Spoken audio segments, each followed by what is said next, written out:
Hello, and welcome back to another episode of the Keyframe Zero podcast with your hosts, Mitchell Klein John Willis. and we're here today with our special guest, Riley Housden. Yay, hello. Now we're going to play the intro music, I guess.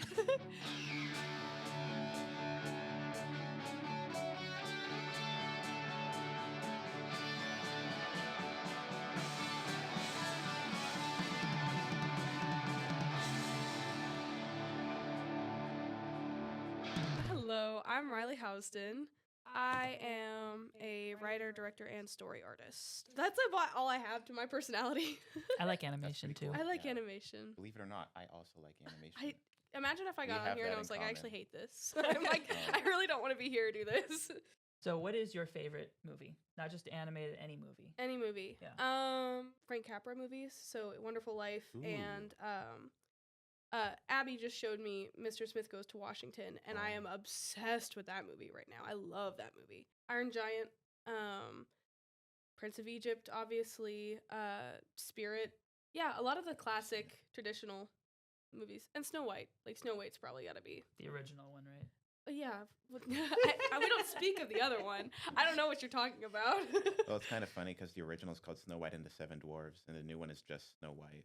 So you could have been talking about Hey, it. John, I'm going to need you to be nice. All right? I'm the guest today, so. Kind of technicality there. So what got you into animation?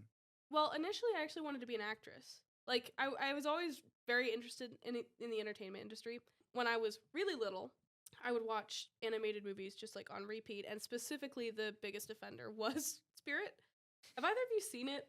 I have not actually. I've Okay. seen bits of it. Most of what drives the story is the music, so the soundtrack, and the animation itself. There's such great character animation from James Baxter, and I just love that. I respect that. And then Nathan Folks did the backgrounds, so like fabulous, amazing, it's gorgeous. Anyways, I would watch that on repeat, and I would run around pretending to be Spirit, and we had a little step stool ladder that I would set up. I'm like 3 years old, by the Okay. way. Oh, Yeah, no, like little. I was thinking like 12. And no, not quite. That's cool. And then I would run on top of it and would like do the whole raring thing. Yeah. Anyways, I wanted to be an actress. I've got some crazy social anxiety. And you know what would be way better than like acting and letting people see my face? Acting and drawing. And just like letting that come through the drawings. So that was the birth of it. And then I just got obsessed. I jumped straight in. Because I was homeschooled, I would yeah. He was not. Oops. It's by no fault of your own. Like, I don't know, John, when you met Riley, but I know I did. I met all three of you guys when I was working as a freshman in the ward lab. 2, 3, 4, 6 of us working in there all year. yeah. And we just kind of got to know each other through osmosis, I feel like, until eventually we all started talking to each other, but I don't remember when that started. We had really made an effort to get to know the freshmen. When we came in, there were a lot of people that were older than us. They had so much going on. It didn't feel like we got to connect with them as much. So we made this huge effort to really connect with the freshmen, and that didn't really work out. But I remember you and Brooklyn being down in ward with us all the time, and then we were working on a short film, and we needed free labor. How would you guys feel about working on this with us? So it was you, Brooklyn, and Caleb that we all had, and that was because Jordan knew Caleb. No, but I remember that being a really exciting thing when you guys asked us about that, because we were like, oh my gosh, like, the upperclassmen want to work with us. Like, this is so exciting. And then, yeah, I think we shortly, I think the next year we were like, okay, yeah, if you want your project to succeed, you talk to freshmen. And so we kind of like learned from that example and did the same thing. And that's how everybody all got to know each other after a while. The film that you said you helped them with, that was That was Home. What is it? Yes, Home. Yeah, See, yeah. the title The always little- escapes I just me. call it Little Mushroom Boy, even though that's You not. know what? I yeah. still call it Mushroom Boy. We actually got told, I was telling, when we were working on it, I told my friend back home who does movies and stuff. He's like my only movie buddy there. I was like, yeah, we're working on this film and we're trying to think of a title for it, and we're just kind of calling it Mushroom Boy. But we were thinking about doing Home as the title. And he's like, you should call it Mushroom Boy. And then we didn't listen. It'll forever be known as Mushroom Boy toward everybody who worked on it. Yeah. That was a good one. That one was cute. Oh, yeah. Thank you. That was Jordan's brainchild. Nice segue. What is it that you do in the world of animation? I do story. Like I'm mainly a story artist, but I also love the writing process. We're very much so in the world of indie animation. So if we're talking like big studio story, right? Yeah. I would want to follow the storyboard path. In the indie space, where you kind of have to wear a bunch of hats, I love writing, I love directing, I love the story art, I love character design. Like, I like everything that has to do with character. And down to also animation. I just don't think I'm particularly good at animation. Anything to do with character. That's kind of where I stand. That's good. That's important stuff for sure.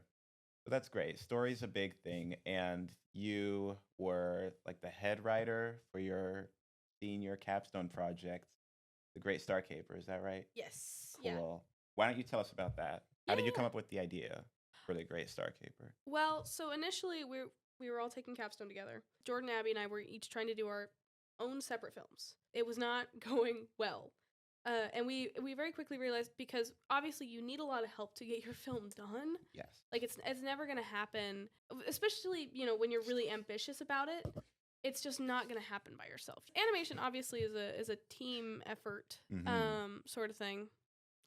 And so we realized we couldn't do it by ourselves. And then we also realized that in not being able to do it by ourselves, the people we were gonna ask for help were all the same people.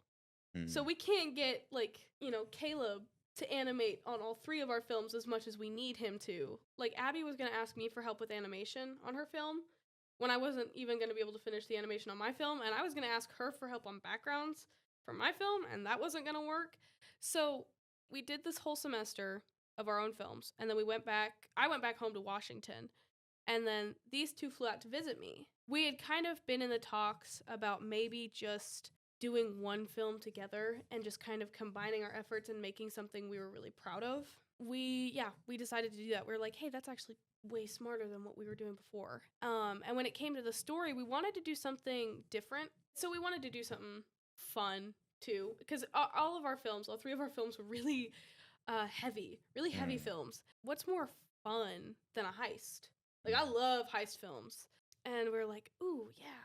So we started kind of thinking and talking. I ended up writing the very first draft of Star Caper. My initial first pitch to Jordan and Abby? Sorry, that's never happened. Was a retrofuturistic heist. I was like, let's do a retrofuturism because that's really fun. Heists are fun. They got really into it. And it was great because everybody we pitched it to, in that way of being like, oh, it's a retrofuturistic heist film, people were like, ooh, yeah, that's gonna be cool.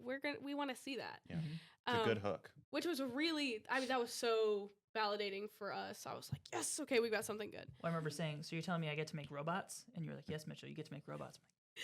Yes, I was like, hey, there was a lot of that too, of going to people being like, hey, so like, how you feel about doing this for us? And thankfully we got a ton of help. We had over like 50 artists working on it, and playing to people's strengths was really fun too. Like we talked to our friend Ton, who is like a fantastic animator, fantastic story Really artist, good. but is specifically amazing and loves to do action. So when it came to the big climax of the story with the drones and Jack is like jumping around and shooting everything, I was like, I could try to board this myself, or I could talk to my good friend Ton, who is really good at this, and say, hey, you want to make something really cool for me? And so we did. And that looked amazing. Yeah. I was so happy with how that turned out. I think that's still my favorite sequence of the whole film. I think it is mine too. Well, I remember when we were watching it at the festival, it got like cheers. People were going nuts for it. It was good stuff. Oh, that also, seeing it in the festival, having it be the first one that played, gosh, my poor anxiety just like skyrocketed. But then I was you really get to spend happy. the rest of it just in calm peace. Truly, yeah. Yeah. And it's like a funny film in some parts. And Caleb and I, like last semester, it would be like one of the things we'd quote a lot in the Oh, lab. really? Just lines from it. That's Yeah. awesome. That makes me so happy. Yeah. We had a runner about like it's gonna sound really stupid, but like Okay. you know how he's like he takes out the bombs and he's like, put those away. I like this diner. Yeah, Like, yeah. Well, in case things go horribly wrong, I do have a couple of these. Put those away. I like this diner. Come on. Clock's ticking. Like we just take that and like I make love Jack like that. obsessed with the diner. Like he's like, oh man, I hope the diner's okay. I love the diner so much. Man. We That's- gotta save the world and protect the diner. And it's like that one bit, but it's like a nice little character thing, and it's just a funny joke. That's canon now. Like Yeah. he's obsessed with that diner. Like that just has to. That's how he is. Thank you so much. Caleb, did you hear that? We made it reality. So happy. And I think the balance you guys struck by the end of it, especially with the compositing, I think that's really what sold all of it, is meshing as one solid thing. That was Jordan. Jordan and then Dakota. Mm. Dakota created the look for each sequence. Dakota's awesome. Dakota is. He's so great. I Very love that guy. skilled. Did I tell you that he was the one that got me the job I did with Chris Sonnenberg?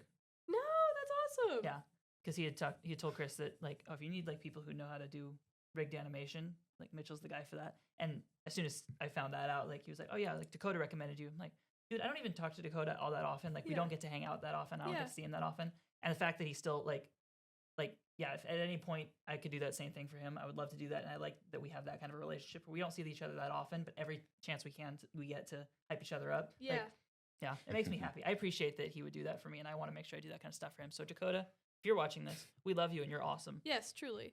Woohoo. As Eric would say.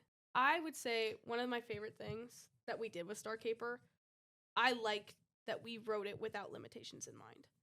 And Mike Meredith would have my neck for saying that. Like he would throttle me right now. But I liked writing it without those limitations in mind, at least at first. Like I think it's great to go back later and say, okay, what can we do in this scene to maybe reuse this background so we're not having to like create 40 different backgrounds or whatever. Yeah. I think that's great, but writing without limitations at first, it also forces you to be creative in your problem solving. Yeah. And it usually forces you to ask help and make more connections. And, you know, I love that aspect of Star Caper. And also, if you don't know what the dream goal is, you don't know what you're going to be able to cut from it, what you're going to be able to sacrifice. If you just shoot for the bare minimum, then you have no idea how much farther you could have gone with it. So I would say that. I would also say don't be afraid to ask for help. I suffer from the let me do it all by myself type beat. A pride thing, I think, that I struggle with, but also it's a fear thing. Like I'm totally, and I think those two intertwine in a very interesting way because I don't want to ask for help because I'm afraid of looking stupid and I'm afraid of looking like I can't do it by myself, which is true, and that's not a bad thing. But like I'm afraid of how it reflects on me as a person when in reality, it's not bad to ask for help, and it's actually like you're gonna make a better product. Like if your goal is to make a good film, asking for help for people that you trust and that you think do good work, that's going to make a better film than if you just tried to do it by yourself. Yeah. I'm also realizing that it's been long enough since I've drawn the Star Caper characters that I no longer had to do it. I Oh. no longer know how to do it. This is what Mushroom Boy was supposed to look like with his spots before we cut them out. Yeah, how are you gonna do that? Even the little these things, whatever these are called, those were a yeah, little bit that of a was. pain. You know what? This is my personal gripe since sophomore year. Jordan had those little things in there, but she would not add eyebrows to that character. She designed him, would not let me draw eyebrows on him. I was like, eyebrows are kind feel of like he- integral. I feel like you guys got the emotions by without them, but I'm curious what that, because it almost feels like that would have been creepy. I want to draw one real quick with eyebrows.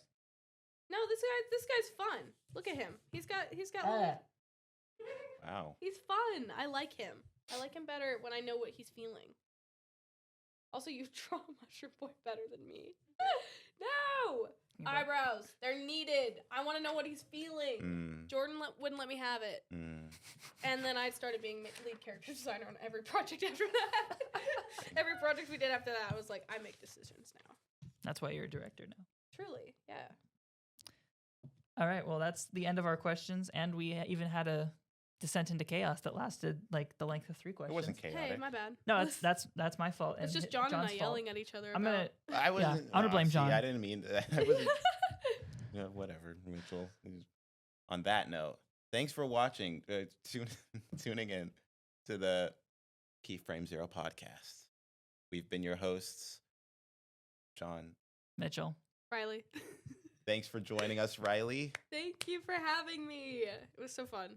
So please like and subscribe and all that other good stuff, all the internet things that people on the internet do. Alrighty. Thanks. Bye. Bye.